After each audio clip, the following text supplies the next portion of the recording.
Welcome back, or welcome if this is your first time here. You found a quiet place for dark stories, rain outside the window, and a voice to keep you company through the night. Get comfortable, let the world fade away. Before we begin, tell me in the comments, where are you listening from, and is this a late night for you or an early morning? And if you enjoy stories like this, subscribe and turn on notifications so you don't miss future nights here. Story 1, What My Grandmother Left in the Attic. I inherited my grandmother's house, and I've been hiding something in the crawl space for the last 3 months. My name is Lee. I am a freelance graphic designer, which means I can work from anywhere, so when the lawyer's letter arrived saying Gran had left me the old Victorian on Maple Street, it felt like a sign. A fresh start, free rent, a charming project.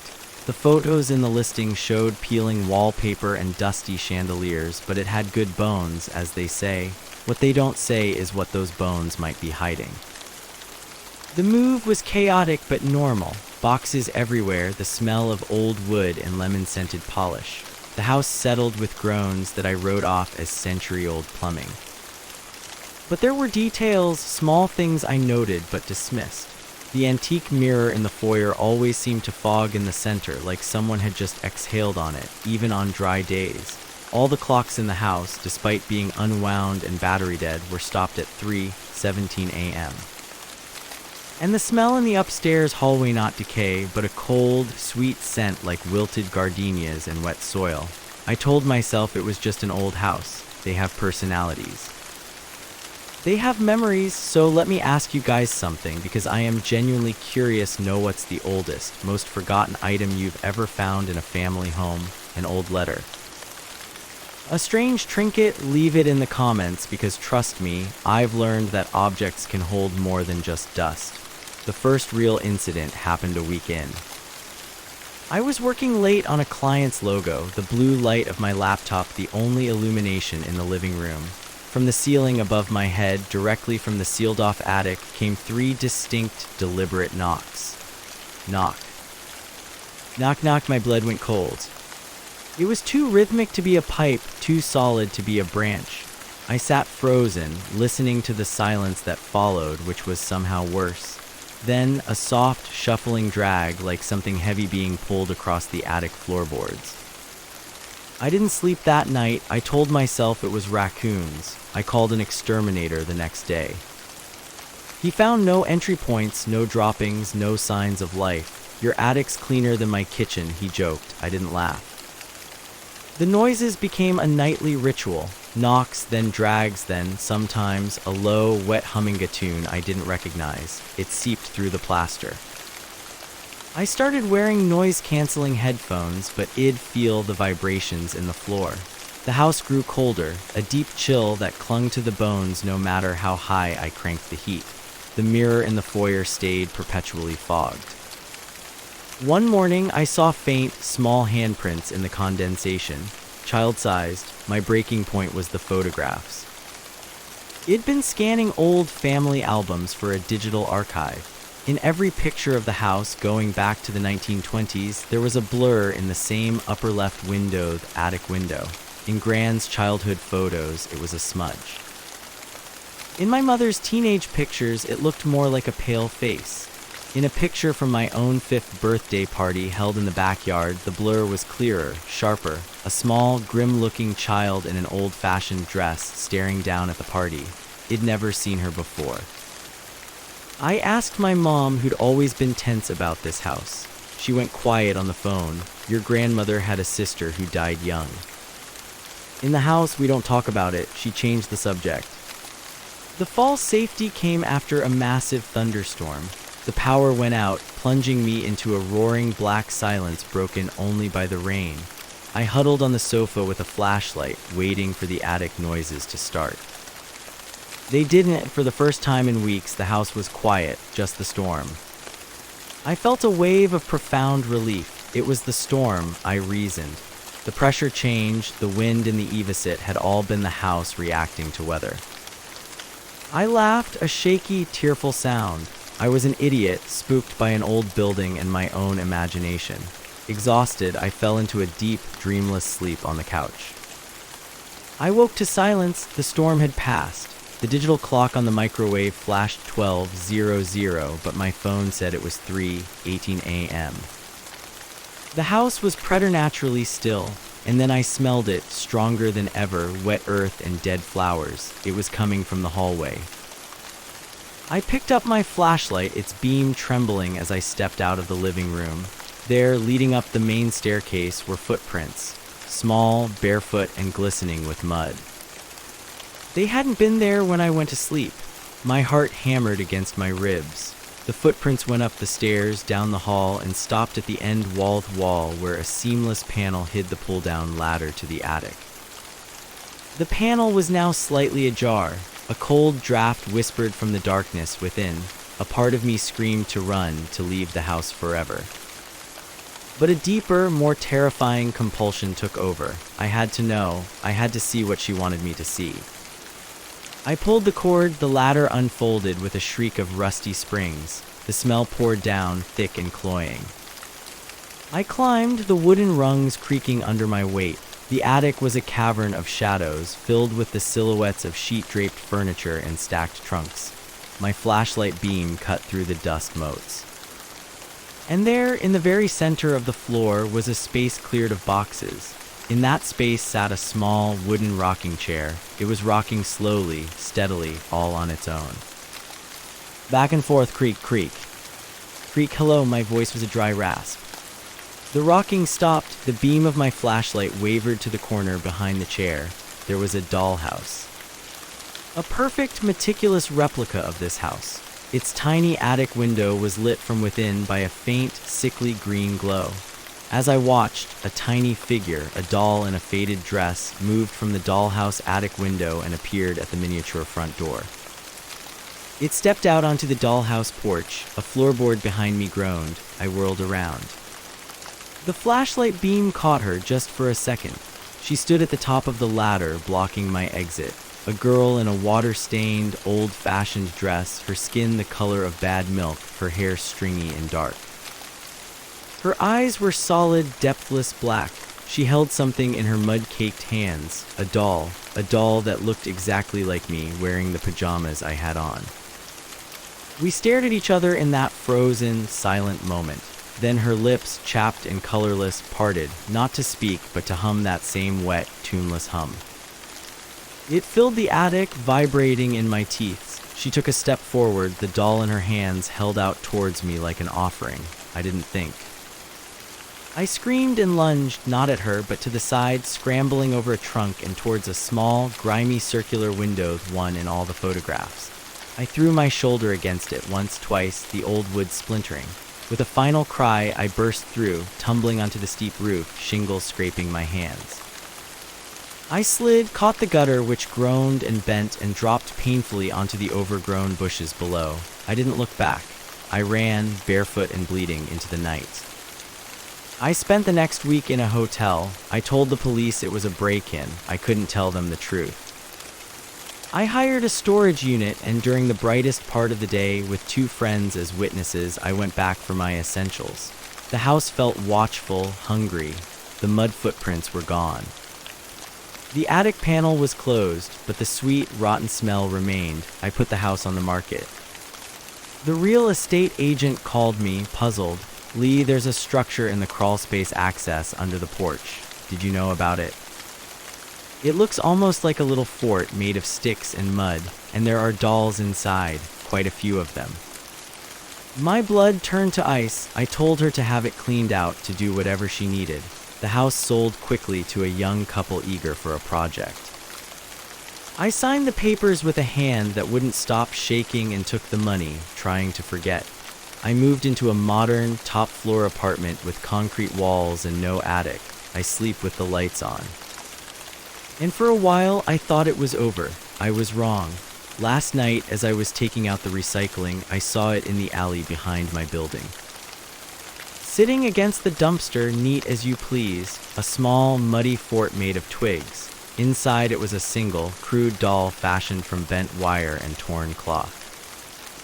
It wasn't me this time. It was a shapeless lump, and beside it, arranged in a careful line, were 3 of my own personal items. A pen from my desk, a hair tie I'd lost days ago, and a single house key I'd already changed the locks for. She didn't want the house, she never did. Thank you so much for listening to my story. If you felt that chill down your spine, you're not alone. Please give this video a thumbs up if you enjoyed it, it really helps the channel. Don't forget to subscribe and hit the notification bell so you never miss a new tale of terror. And tell me in the comments, what's the oldest, most forgotten item you've ever found? Until next time, stay curious, but maybe don't go into the attic. Story 2, the night I inherited a haunted cabin. I never should have opened the letter from the lawyer, but curiosity is a sickness that runs in my family. My name is Marcus, and 6 months ago, I inherited a cabin in the woods from an uncle I barely knew, a recluse who died under what the sheriff called unsettling but natural circumstances. It was supposed to be a fresh start, a place to write my novel and finally get my life together. The reality was a curriculum in fear I never signed up for. The cabin, nestled in the dense, ancient pines of the Blackroot Forest, was exactly as described, rustic, remote, and filled with the dusty, sun-bleached relics of a solitary life. It felt peaceful at first. The air smelled of pine resin and damp earth, but there were details, small things I wrote off as the quirks of an old building. The floorboards in the main room creaked in a specific, repeating pattern: step, drag, step, dragevin, when I was perfectly still upstairs.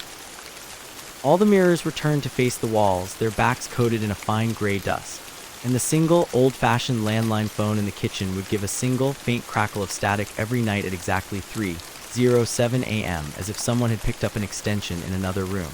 I told myself it was faulty wiring, settling timber, my imagination fueled by isolation. The first real incident happened 2 weeks in. I was chopping wood out back when I found them, a ring of smooth, black stones arranged in a perfect circle around the base of a giant, gnarled oak. In the center was a small, charred patch of earth and what looked like old, dark wax. It felt ceremonial, and a cold knot formed in my stomach. That night the sounds started, not just creaks but whispers. Not words exactly, but a sibilant, rushing sound, like many people talking at once from the bottom of a well. It came from the walls. I spent that night with every light on, a kitchen knife on the coffee table, feeling like the world's most pathetic cliché. Hey, real quick before I go on, what's the one sound that absolutely chills you to the bone? For me, it used to be nails on a chalkboard. Now, it's the sound of whispering from inside your own walls. Let me know in the comments, I am genuinely curious. The whispers became a nightly event, then the shadows began to move. Not the normal stretching dance of shadows in firelight, but thick, coalescing patches of darkness that would detach from a corner and slide along the wall against the light's logic. It'd blink and they'd be gone. The air grew perpetually cold, a deep, bone-ache chill that the roaring fireplace couldn't penetrate. The smell changed too. The clean pine scent was now undercut by the faint, sweet-rot odor of decaying flowers and wet soil. I reached a breaking point after finding my manuscript pages rearranged. I'd left a chapter on the desk. In the morning, the pages were in a neat stack, but every instance of the word home was crossed out with a frantic, jagged line of what looked like charcoal and replaced with the word HIS. That was it. I packed a bag, determined to drive to the nearest town and check into a motel, maybe call an exorcist or a realtor in that order. As I backed my car down the gravel drive, the engine sputtered and died.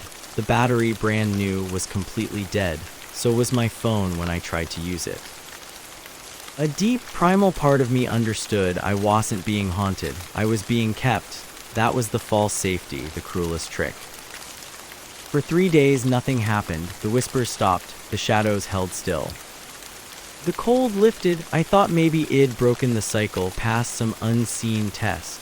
I even laughed at myself, chalking it all up to stress and carbon monoxide, though I had no gas lines. On the third night, lulled into a sense of security, I did something monumentally stupid. I turned the hallway mirror around. My own reflection stared back, pale and tired. Then my reflection smiled. I didn't. Its eyes darkened, pupils swallowing the irises into pools of ink. It lifted a hand and pressed its palm against the glass. From my side, the surface remained cool and hard. From its side, the glass began to bulge like plastic under heat, straining towards my own trembling hand. I stumbled back and the reflection's smile widened into a grotesque rictus. The glass snapped back with an audible crack and a spiderweb of fractures spread from the center, but the reflection remained clear, watching me. That's when the pounding started on the front door. Not a human knock, a slow, heavy, rhythmic thud like a tree trunk being swung against the wood. I retreated to the bedroom, barricading the door with the dresser. The pounding moved around the house's front door, then the side wall, then the back door, as if it were circling me. Then it stopped. Silence, more terrifying than the noise. I heard the front door unlock itself. The step, drag, creak of the floorboards in the living room started, moving towards the stairs. I held my breath, my heart a frantic bird in my chest. My bedroom door handle began to turn. The dresser scraped an inch across the floor. I did the only thing I could think of. I whispered, "What do you want?" The turning stopped. The air grew so cold I could see my breath. A voice not in the room but inside my head, a cacophony of the whispers forged into one grinding, ancient thought. The debt, the blood debt, he promised. A life for the land, I understood then, my uncle. This wasn't an inheritance, it was a sacrifice. He promised a life to whatever lived in these woods in exchange for something, solitude, perhaps, or the cabin itself. His life had only been a down payment. The final payment was due me. The door exploded inward, the dresser splintering. There was no form, no monster. It was a wave of pure, concentrated wrongness, a screaming vacuum of light and sound and warmth. It was the feeling of being erased. I screamed, but the sound was stolen.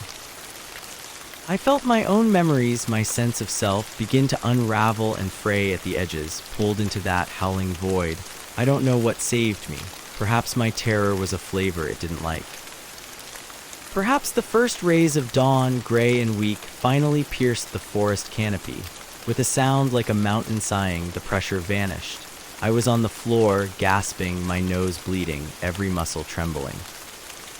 I got out that morning. The car started on the first try. I drove and didn't look back. I sold the cabin for a pittance to a property developer who didn't believe in ghosts.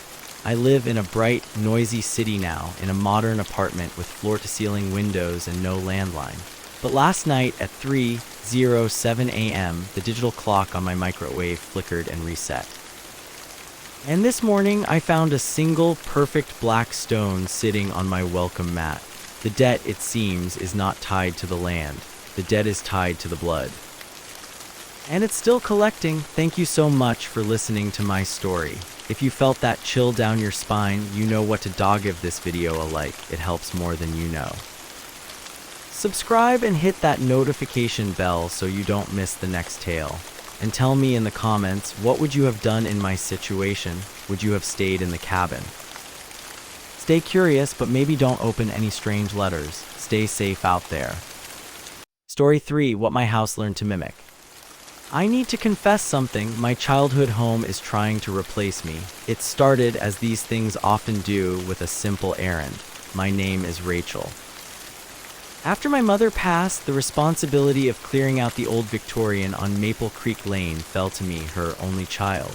The house was a looming, gingerbread-trimmed monument to my past, filled with the dusty scent of old books and lemon polish. I arrived on a Thursday, the key cold in my hand. The first detail I noticed was that all the clocks were wrong. Not just stopped, but set to different random times. The grandfather clock in the hall read 3:17 a.m. The cat-shaped clock in the kitchen, its tail ticking, showed 11:48 p.m. I shrugged it off as my mother's fading mind in her final months. The second detail was the silence. Not just an empty house silence, but a dense, swallowing quiet. The old floorboards, which used to sing a symphony of creaks, were mute under my feet. The third and most subtle was the temperature. It wasn't cold, it was inconsistent. A patch of air in the front parlor would be warm as breath, while the space 3 feet away was chillingly dank. I settled into my old room, the one with the faded floral wallpaper. The first night I heard scratching, not mice in the walls scratching. This was deliberate, rhythmic, scritch, scratch, pause. Scritch, scritch, scratch, it came from the other side of my bedroom door. I lay frozen, my heart a trapped bird against my ribs. Hello, I called out, my voice thin. The scratching stopped. I told myself it was the house settling, an old branch against the gutter. But the rationalization felt flimsy, a paper shield against a growing, formless dread. The next day, while sorting through boxes in the attic, I found my old diaries. I sat on a dusty trunk, flipping through the pages of my teenage angst, and then I found a passage I didn't remember writing. In my own looping script, it read, "The house is listening. It learns the sounds we make. Yesterday it coughed like Dad. Today it's practicing my laugh from the basement." I told Mom. She said I have an overactive imagination, but I saw her check the locks twice after. A cold thread of nausea spun in my gut. I had no memory of this. None. Hey, before I go on, I have to ask you all something. Have you ever been in a place that just felt wrong? Not haunted in a ghostly sense, but alive in a way that made your skin crawl. Like the building itself was paying attention? Let me know in the comments. Things escalated. That evening, making dinner, I heard my mother's voice, clear as day, from the living room. "Rachel, sweetheart, could you come here a moment?" It was her exact cadence, the soft lilt she used when she needed help. My blood turned to ice. I walked into the empty living room, the only sound the faint hum of the refrigerator. The next morning, I woke to the smell of her perfume, Shalimar, hanging in my room. It was her scent, but underneath it was the odor of damp plaster and old soil. I began documenting everything on my phone, a feeble attempt to anchor myself in reality. I recorded the empty hallways, the silent clocks. I spoke to the camera, my voice a shaky whisper. Day 3. The scratching returned last night. This time it was tapping, in the same rhythm I tap my fingers when I am anxious. As I said it, I realized it was true. The pattern from the night before was my own nervous habit. The false safety came on day 5. It hired a local handyman, Ben, to help me move some heavy furniture. His presence was a blessing loud, normal, smelling of sawdust and coffee. With him there, the house was just a house. The clocks were still wrong, the silence still profound, but the active mimicry stopped. We moved my mother's old dresser, and he joked about the spooky vibes. I laughed, a real, genuine laugh for the first time since arriving. As he was leaving, he clapped me on the shoulder. "See, it's just an old pile of wood and nails. Your mind plays tricks when you're alone and grieving." I almost believed him. I locked the door behind him, the bolt sliding home with a solid, reassuring thunk. I leaned against the door, breathing a sigh of relief. The nightmare was over. It was just grief. Just stress. That's when I heard the back door open and close, the distinct sound of the rusty hinge squealing, then the solid click of the latch. Followed by heavy, booted footsteps in the kitchen, Ben's footsteps, but Ben had left through the front. It just locked it. The footsteps walked from the kitchen to the living room, then they stopped. A voice, perfectly mimicking Ben's cheerful baritone, called out, "Forgot my tape measure," but the tone was wrong. It was flat, a recording played back without a soul behind it. Paralyzed, I slid down the front door. I could hear it moving around the living room, then it started humming. It was the tune I'd been humming while making coffee that morning. The thing in my house was now practicing me. The climax was a silent, terrifying hunt. I knew I had to get out. My car keys were on the hook in the kitchen. To get there, I had to pass the living room archway. I crawled, my palms sweating on the silent floors. As I reached the archway, I peered around the corner. The living room was empty. But on the sofa, the indentation of someone sitting was slowly fading, the fabric rising back as if weight had just been lifted from it. I dashed for the kitchen, my hand closing around my keys. As I turned, I saw it. In the dark window over the sink, my reflection stared back, wide-eyed with terror, and then my reflection smiled, a smile I never made, slow and knowing. It raised a finger to its lips in a SHH gesture. I ran. I tore open the front door, the bolt I'd thrown was unlocked and stumbled into the twilight. I fumbled with my car, started it, and peeled away, the old house shrinking in my rearview mirror. I drove for hours, ending up in a cheap motel 2 towns over. I was safe. It was over. A week later, the realtor handling the sale called. "Rachel," she said, her voice puzzled. "I went by with a potential buyer today. The strangest thing, all the clocks are correct now. And when I used the keypad to get in, the alarm system said welcome home, Rachel. I didn't know you'd programmed your voice into it." I hadn't. I told her to sell it as is to anyone for any price. I changed my number. I tried to move on. Last night in my new apartment, my phone buzzed with a security alert. Motion detected at my front door. I opened the app, my heart freezing. It was a live feed from the camera I'd installed. The hallway was dark, and from just outside my door, clear as anything, came the sound of a key scraping in the lock. The exact distinctive sound of my old front door key, the one I'd left in the house when I fled. The scratching stopped. Then a voice, my mother's perfect, loving tone, whispered through the speaker of my phone, "Sweetheart, I am home," and the deadbolt began to turn. Story ending. I am writing this from my bathroom, the door barricaded. The knocking has stopped, but now I can hear it out there, practicing the sound of my own terrified breathing.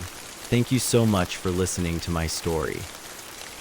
If you felt that chill down your spine, you know that sometimes the most familiar places can become the most alien.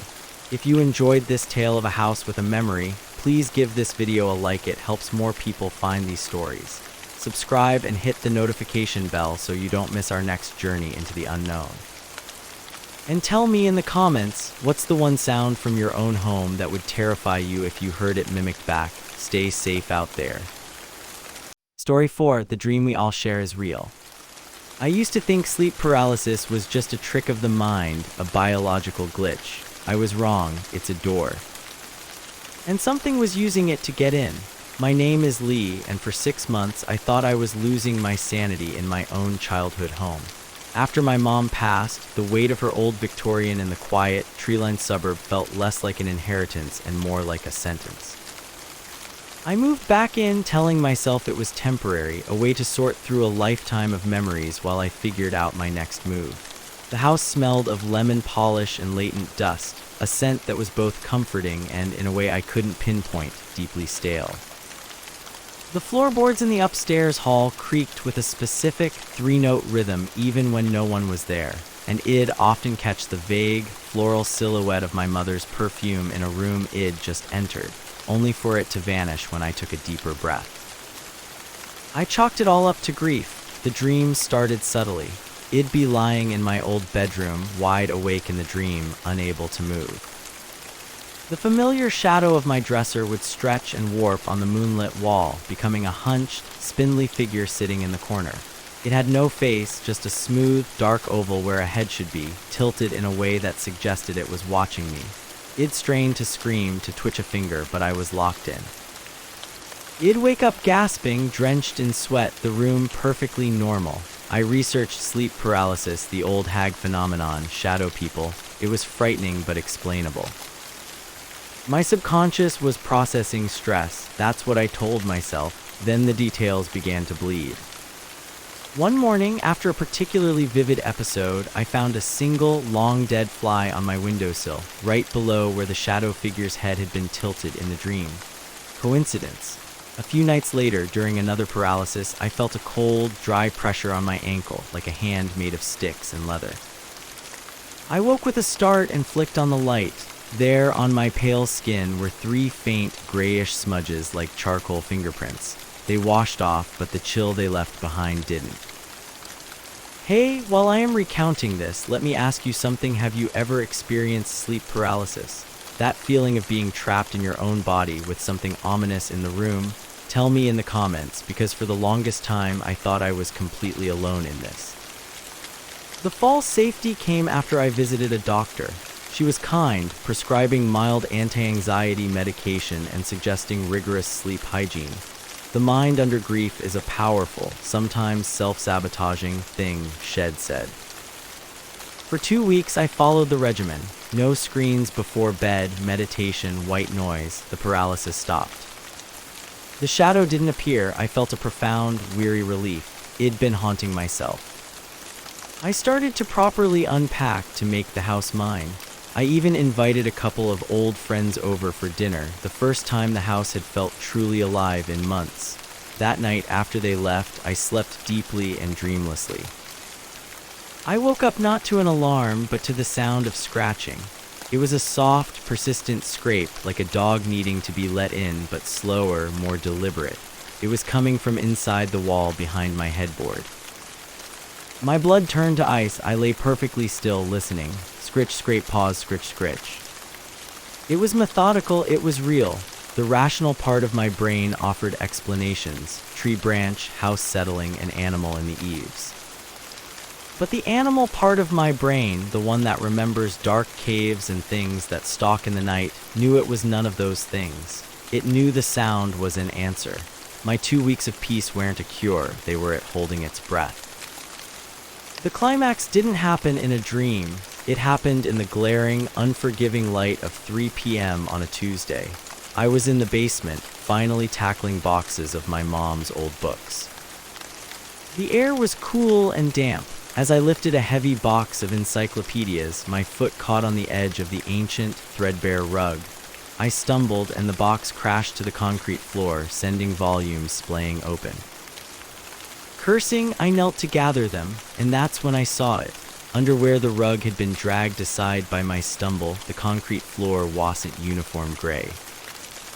There was a symbol, a large, intricate circle about 3 feet across, etched deeply into the foundation. It was filled with interlocking lines, angular patterns that hurt my eyes to follow, and at its center, a simplified, stick-figure shape of a person lying down, surrounded by smaller, spindly shapes. It looked old, stained into the concrete with something dark. It felt profoundly wrong. This wasn't a childish drawing. This was a design, a purpose. As I stared, the basement lights flickered and died, plunging me into absolute blackness. The familiar panic of paralysis began to climb my spine, but I was awake, I was moving. I fumbled for my phone, my hands trembling so badly I almost dropped it. I finally got the flashlight on, the beam cutting a shaky path through the dust. It landed on the opposite wall, on the shelf where my mom kept her preserves. The jars of peaches and tomatoes were shaking, clinking softly together, not from me. From a deep, subsonic vibration that was coming up through the floor, through my knees. The symbol on the floor seemed to drink in the light from my phone. And then, from the darkest corner of the basement, where the beam didn't reach, I heard a dry, rustling exhalation. It wasn't a human sigh, it was the sound of sheets of parchment being rubbed together. A shape detached itself from the gloom. It was the shadow from my dreams, but solid, textured. It was the color of a deep bruise with a surface that looked like petrified bark and stretched leather. Its limbs were too long, its fingers ending in sharp, dark points. The smooth, featureless oval of its head turned towards me. I couldn't scream, I couldn't run. I was pinned not by sleep, but by a terror so complete it overrode every motor function. It didn't walk. It unfolded, shifting across the floor in a series of jerky, unnatural movements like a stop-motion monster brought to life. The vibration intensified. The jars on the shelf shattered one by one, spraying glass and preserved fruit across the floor. The thing was getting closer, its head tilting in that same familiar, curious angle. I felt the cold of it before it touched me, a winter-deep chill that seeped into my bones. A long, brittle finger extended towards my forehead. With a final, shattering effort of will, I threw myself backward, scrambling away on my hands and feet. My phone skittered across the floor, the beam spinning wildly, casting lunatic shadows. I didn't look back. I fled up the stairs, slammed the basement door, and shoved a heavy hall chair under the knob.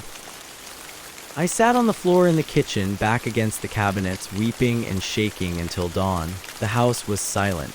The vibration was gone. I left that morning. I took a bag, got in my car, and drove. I am writing this from a motel room 3 states away. I told the real estate agent to sell the house as is, contents included. I don't want the money, I just want to be free of it. But last night in this sterile, anonymous room, I woke up. I couldn't move. And on the bland motel wall, painted a generic beige, I saw the shadow of the chair, stretched and distorted into the familiar, spindly, hunched shape. It was closer this time. It was always just a dream until it learned how to become real, and I think it followed me. I think it can follow anyone, because the thing I realized, staring at that symbol in the basement, is that it wasn't meant to summon something to the house. It was a locking mechanism.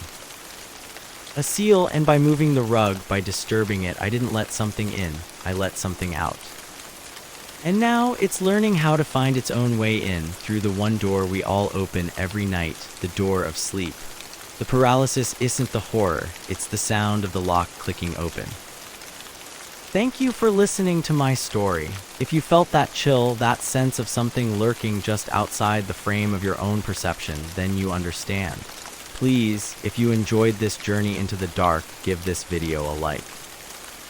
It helps more than you know. Subscribe and hit the notification bell so you don't miss our next tale. And most importantly, tell me in the comments what's waiting for you in the dark corners of your own room when the lights go out. Sleep well. Story 5, the night I learned about highway echoes. I need to confess something. I don't drive at night anymore, and it's not because of deer or bad weather. My name is Marcus, and I used to be a long-haul trucker. The open road was my church, the hum of the diesel my hymn. But one delivery on a stretch of highway so forgotten it doesn't even have a name on most maps changed everything. It taught me that some roads aren't meant to be traveled, and some echoes aren't just sound. It was a standard run. I was hauling a load of unspecified industrial parts from a depot in Nevada to a research facility in northern Montana. The pay was triple the usual rate, which should have been the first red flag, but I was behind on my mortgage. The dispatcher handed me a physical manifest in a sealed envelope and a GPS unit pre-programmed with a single route. "Stick to it exactly," he said, his eyes avoiding mine. "No deviations, no stops between the marked waypoints." "They're very specific about delivery windows." I shrugged it off. Corporate clients are always weird. The first 8 hours were mundane. The landscape shifted from desert to scrubland to the dense, looming pine forests of the Idaho Panhandle. As dusk bled into full night, my pre-programmed route veered me off the interstate onto a 2-lane state highway, and then an hour later onto a county road that was little more than cracked asphalt with a center line so faded it looked like a ghost of itself. My headlights carved a tunnel through a wall of ancient, crowding pines. There were no reflectors, no signs, no distant glows of farmhouse lights, just the black void and the endless, swallowing trees. The first unsettling detail was the silence. Not just quiet, but a profound, pressurized absence of sound. My rig's engine, usually a comforting roar, sounded muffled, like I was driving underwater. The second was the smell. A few miles onto the county road, a faint, coppery scent, like old pennies and wet soil, seeped into the cab. I checked my vents, thinking maybe it'd hit a skunk, but it lingered. The third was the roadkill. Or what I thought was roadkill. Every few miles, a dark, shapeless lump would appear in my high beams, but as it'd get closer, it would be nothing. Just a shadow or a patch of unusually dark asphalt. My eyes were playing tricks, straining against the non-light. I was about 2 hours into this forgotten stretch, my knuckles white on the wheel when I saw the hitchhiker. A figure standing perfectly still under a lone, broken streetlight that shouldn't have been working out there. He was just a silhouette, but one arm was raised, thumb out. The GPS screen flashed a bright red warning, "Do not stop." Proceed to next waypoint. A chill, unrelated to the night air, went down my spine. The dispatcher's words echoed, "No stops." As I blew past, my lights washed over him. He was wearing what looked like an old-fashioned suit, but his face, it was turned toward me, but I couldn't make out any features. It was just a smudge of darker shadow. I shook my head, blaming fatigue. What's your biggest fear when you're alone? Is it a person, a sound, or just the feeling of being truly, utterly isolated? Let me know in the comments. For me, it became a sound. About 20 minutes after the hitchhiker, the sounds began. At first, it was a faint tap tap tap on the passenger side door, like someone flicking a fingernail against the metal. I glanced over, saw nothing. Then it came from the roof. A slow, dragging scrape like something heavy being pulled across the trailer. My heart hammered against my ribs. I gripped the wheel tighter, staring straight ahead, chanting in my head, just drive, just drive, just drive. The GPS was my lifeline. Then the CB radio crackled to life, not with static, but with a clear, whispering voice. It didn't come from the speaker, it seemed to emanate from the very air in the cab. Marcus, it breathed, it was my name. It knew my name. You're off the path, Marcus. I looked frantically at the GPS. The blue dot of my truck was exactly on the red line of the route. I'm not, I shouted to the empty cab, my voice trembling. The false safety came at the next waypoint. It was a derelict gas station, a single pump under a buzzing fluorescent light.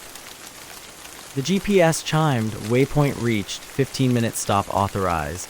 I nearly wept with relief. Something logical, a rule. I pulled in, the gravel crunching loudly in the heavy silence. The coppery smell was stronger here, mixed with rust and stale oil. I climbed out, my legs shaky just to feel solid ground. The air was cold and still. I walked to the edge of the light, looking back the way it'd come. The road was a black ribbon disappearing into nothing. For a moment, I felt foolish. Fatigue, stress, a weird route. I'd spooked myself, that's when I saw them, footprints. Fresh, damp footprints in the gravel, leading from the roadside right up to the passenger door of my cab. They stopped there as if whoever made them had climbed in. But I was alone. I'd been alone the whole time. A deep, primal fear locked my joints. The 15-minute timer on the GPS beeped. Proceed, it said in its flat, electronic voice. I ran back to the truck, threw myself inside, and slammed the door. The cab felt different. Colder, the smell of old pennies was now overpowering. I didn't look at the passenger seat. I just threw the rig into gear and peeled out, gravel pinging against the undercarriage. The climax began an hour later. The whispering started again, but now it was constant, a susurrus of overlapping voices just below hearing. Shapes began to flit at the edges of my headlight stall, thin and moving all wrong, with jerky, insectal grace. They weren't on the road, they were between the trees, keeping pace. The tap tap tap became a furious banging on the sides of the trailer. Then the lights died, not just my headlights, but the dashboard, the GPS, everything. The rig coasted to a halt in utter, perfect blackness. The engine was dead. The silence that followed was worse than any noise. I sat there breathing in ragged gasps. Then, from the sleeper berth behind me, came a sound. The slow, creaking sound of someone sitting up on the mattress. I froze. I had not checked the berth. The cold in the cab was now icy, biting. The coppery smell was so thick I could taste it on my tongue. A voice, dry as fallen leaves and close enough to feel its breath on my ear, spoke. It wasn't from the radio this time. It was right behind my head. Thank you for the ride, Marcus, it whispered, but you took a wrong turn.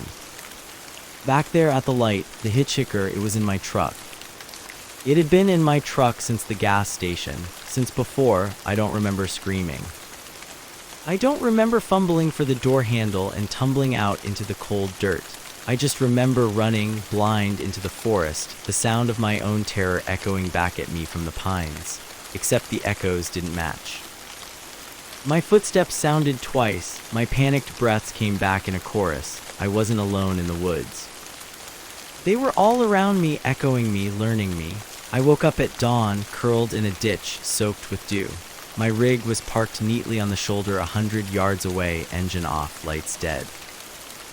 The delivery was made somehow on time. I was found wandering on the interstate 2 days later. I never went back for the truck. I quit that day. I am telling you this because last night, as I was lying in my own bed, in my own safe, well-lit house, I heard it. A faint, familiar tap-tap-tap on my bedroom window. And when I held my breath, listening, I heard my own ragged gasp from the night on the highway echoed back from the dark corner of the room. It seems I didn't leave them behind in those woods. I brought an echo home. Thank you for listening to my story. If you felt that chill, that sense of not being alone in a dark room, then you understand. Please, if you enjoyed this journey into the unknown, show some support, give this video a like. It helps more than you know. And subscribe to the channel for more tales from the shadows. I have a feeling I am not the only one with a story about a road that shouldn't exist. Share yours below. Thank you for listening until the end. Your support means more than you know. Leave a comment, like the video, and subscribe to the channel if you'd like more nights like this.